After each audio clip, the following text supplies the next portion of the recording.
বাদশাহ সুলতান গজনবী রহমাতুল্লাহ আলাইহি নিজেই রাত্রিবেলা পাহারা দেয়, দেখবো কারা চুরি করে কারা ডাকাতি করে। সুলতান গজনবী রহমাতুল্লাহ আলাইহি গভীর রাত্রে ওঠানোর পর আল্লাহর বান্দা চিন্তা করলো, আমি তাহাজ্জুদ আদায় করে নিব আর চুরি কারা করে আমি পাহারা দিব। রাত ওঠার পর উযু করার জন্য পানির কিনারায় চলে যায়, নজর করে দেখতে পায় পুষ্কুনির অপর সাইডে আল্লাহর বান্দার কথার আওয়াজ। বাদশা ডাক দিয়া খাইছে, আমি মনে করেছিলাম একাই বুঝি তাহাজ্জুদ পড়ি, এখন দেখা যায় না না, পুষ্কুনির অপর পাশে তো লোকের আওয়াজ শোনা যায়, এরাও মনে হয় উযু করার জন্য পানির কিনারায় দাঁড়িয়ে গেছে। আর ওই যে আল্লাহর বান্দারা চুরি করার জন্য পুষ্কুনির পারে দাঁড়ানো, চোরেরাকে কি ব্যাপার, মনে করেছিলাম আমরা একাই বুঝি চুরি করবো, এখন দিন না না, আমগুলাকে ওই যে মোল্লাও তো চুরি করার জন্য আইছে, হেও বুঝি চুরি করবে। যে যেমন ঠিক ধারণাও তেমন হয়ে যায়। বাদশাহ সুলতান গজনবী রহমাতুল্লাহ আলাইহি তাহাজ্জুদ পড়ার জন্য উযু করার জন্য পানির কিনারায় চলে যায়।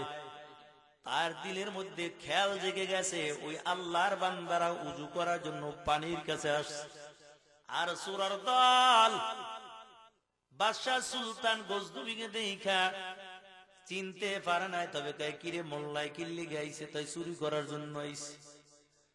তারা চুরি করার জন্য আসে, তার ধারণা হলো চুরির ধারণা, আর বাদশা তাহাজ্জুদ পড়ার জন্য উঠছে, এই জন্য তার ধারণা হলো তাহাজ্জুদ পড়ার জন্য বুঝে উঠছে। বাদশা যখন আস্তে আস্তে কাছে চলে গেল, ওই চোরের দলকে ডাক দিয়ে বলে, যুবক তোমরাও কি উযু করার জন্য পানির কিনারে দাঁড়াইছো? চোরের দল কি কয়, আমরা তো উযু করার জন্য পানির কাছে আসি নাই। মোল্লাই আবার কি কইতে চায়, এবার ডাক দিয়া কয়, ও মোল্লা সাহেব, আপনি মনে করেছেন আমরা উযু করার জন্য আইছি? না না, আমরা বুঝা ফেলাইছি আপনি তো চুরি করার জন্য নামছেন। এটা কি কও? আমগুলাকে চালাকি করে কি আর পারবেন? আপনিও চুরি করার জন্য গভীর রাত্রে বাইরেছেন, তা শুনেন, একলা একলা চুরি করে মজা পাইবেন না, আইয়েন আমরা একসাথে চুরি করি। সুলতান গজনবী রহমাতুল্লাহ আলাইহি কই যে চোর ধরার জন্য পাহারা দেই রাত্রে, এরাই তো এই কারবার করে, ঠিক আছে দেখি কিভাবে চুরি করে। ডাক দিয়া কয়, ঠিক আছে চুরি করবো তোমাদের সাথে, তবে কার বাড়িতে চুরি করবা? ওই চারজন চোরাই কয়, আজকে যেহেতু আপনাকেও লগে পাইলাম, এতদিন চারজনে মিলে চুরি করছি, আপনারও যেহেতু পাইছি, আজকে বাদশাহ সুলতান গজনবীর বাসায় আজকে চুরি করবে। কিন্তু বাদশাহ যে সাথে আছে তাকে খবর নেই। কয় তাই নাকি? কহ আজকে বাদশাহ রাজ দরবারে যাব, তার বাড়িতে আজকে চুরি করব। সুলতান গজনবী রহমাতুল্লাহ আলাইহি ডাক দিয়া বলেন, চুরি যে করবা, কার কি অভিজ্ঞতা আছে, কেমনে চুরি করবা? একটা চোরাই ডাক দিয়ে কয়, অভিজ্ঞতা আছে ভালো। কি অভিজ্ঞতা আছে তোমার? আমি যখন তালা ধরমু অটোমেটিক ভাবে তালা খুলে যাবে। এই তুমি তালা ধরবা, তালা খুলবে, তবে তোমার কি আর একজনকে বলে তোমার কি যোগ্যতা আছে?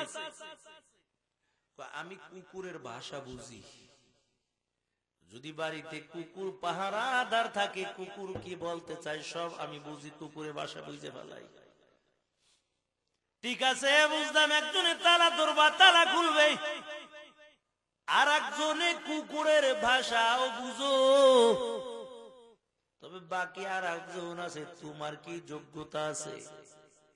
কয় আমি ঘরের মধ্যে ঢুইকা নাকটা লাগাইবো, তবে বলে দিতে পারবো কোন জায়গায় কি মাল আছে, আমি বলে দিতে পারবো। বাদশা কয় সাংঘাতিক তো, চুরি করবে তো এক একজন ভালো অভিজ্ঞতা। আরে চুরি করতে হইলেও বুদ্ধি লাগে, জ্ঞান লাগে, চালাক হওয়া লাগে। বুদ্ধি আর চালাক না হইলে ধরা খাইয়া মাইরের ঠেলায় বুধবা নাই। আরে আল্লাহর বান্দা, এখন তারা মিলা কয় ও মোল্লা সাহেব, তবে আপনাকে যে চুরির ভাগও আমরা দিব, আপনার কি যোগ্যতা আছে? আগে আপনার যোগ্যতাটা কন। এবার বাদশা ডাক দিয়া কয়, আমি যদি আমার দাড়িগুলো ডান দিকের দিকে একটু নাড়া দেই, ফাঁসির কাষ্টের আসামিও মুক্তি পেয়ে যাবে। কয় তাহলে তো ভালোই হয়, এমন লোকই তো খুঁজছিলাম, কারণ আজকে বরকতি চুরি করব, ধরা খাইলে কোনো সমস্যা নাই। যদিও জেলের মধ্যে আমাদের ঢুকায়, আপনি তো লগে আছেন, দাড়িগুলো খালি ডান দিকে যারা দেবেন, জামিন ভাই যাব মুক্তি, আর কোনো চিন্তা নাই। এখন থেকে আপনি আমাদের সঙ্গী হইয়া থাকবেন, আমরা বরকতি চুরি করব। এরে আল্লাহর বান্দা, চোরাই মনে করেছে তিনিও বুঝি চুরি করার জন্য আসছে। আর বাদশা গজনবী সুলতান গজনবী রাহমাতুল্লাহ আলাইহি মনে করছে এরা তাহাজ্জুদ পড়ার জন্য আসছে। তবে যার দিলের মধ্যে যেমন ধারণা, ওই বান্দা ঠিক এমনই দেখতে পায়। যার দিলটা কালো থাকবে, ভালো একটা মানুষের দিকে তাকাইলেও খারাপ মনে হবে।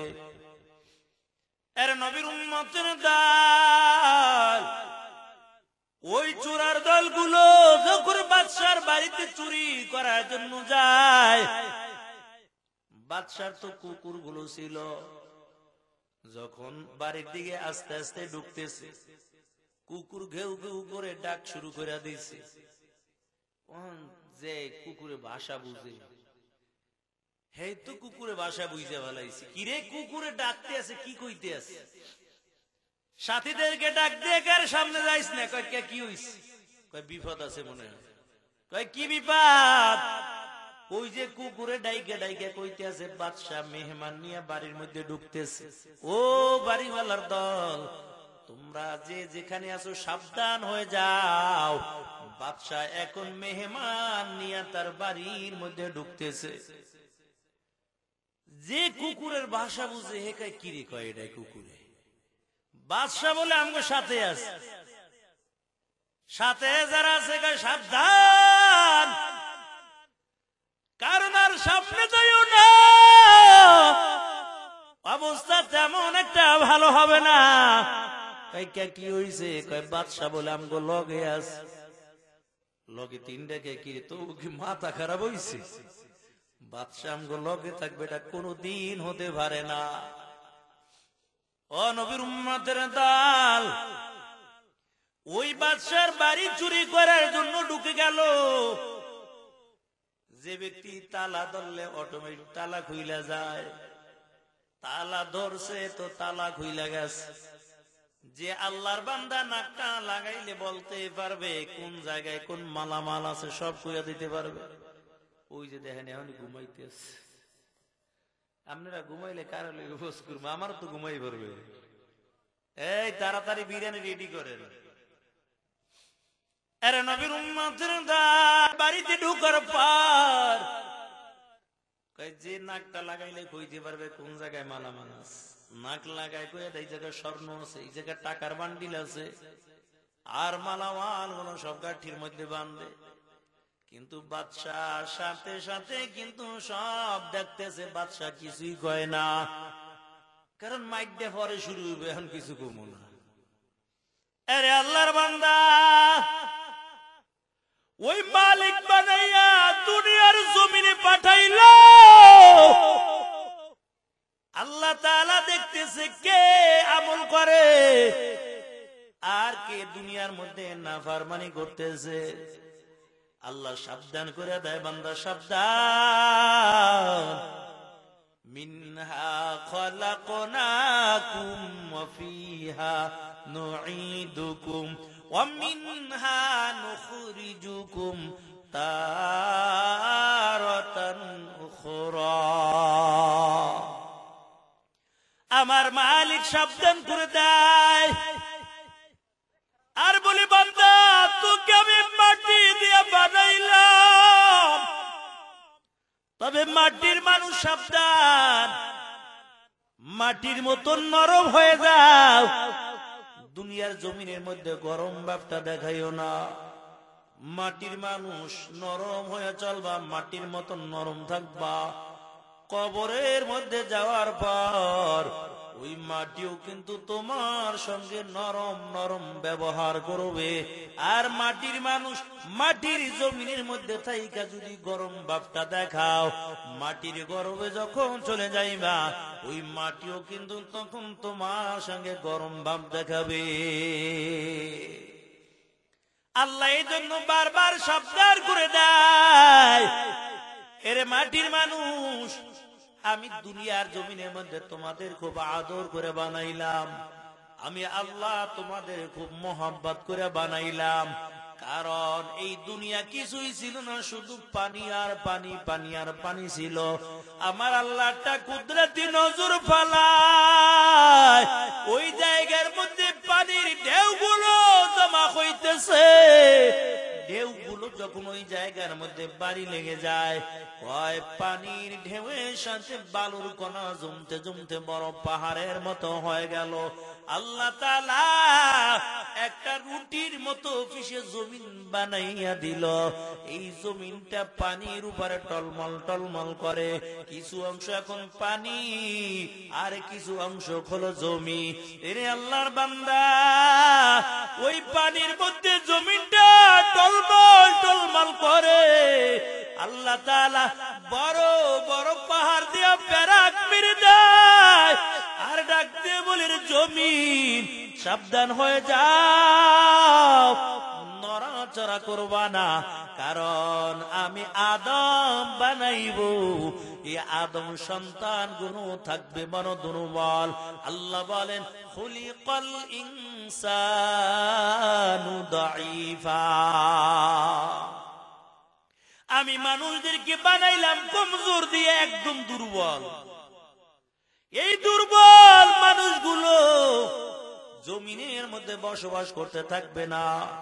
এই জমিনের মধ্যে বসবাস কেমন করে করবে? জমিন যদি নড়াচড়া করো, ও জমিন তুমি স্থির হয়ে যাও, ঠান্ডা হয়ে যাও। আল্লাহ তাআলা বড় বড় পাহাড় দিয়া এই জমিনটাকে প্যারাক মেরে দিল। জমিনটা স্থির হয়ে গেল, জমিন নড়াচড়া বন্ধ করে দিল।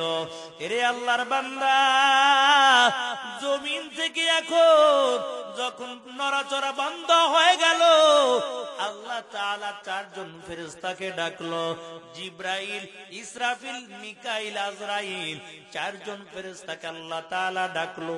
ও ফেরেশতার দল, আমি আদম বানাইবো, জমিন থেকে এখন মাটি নিয়ে আসো। আল্লাহ তাআলা জিবরাইলকে জমিনের মধ্যে পাঠায় আর বলে, জিবরাইল যাও, জমিন থেকে মাটি আনবা। এরে আল্লাহর বান্দা, জিবরাইল যখন জমিনের মধ্যে আসলো, জমিন কান্না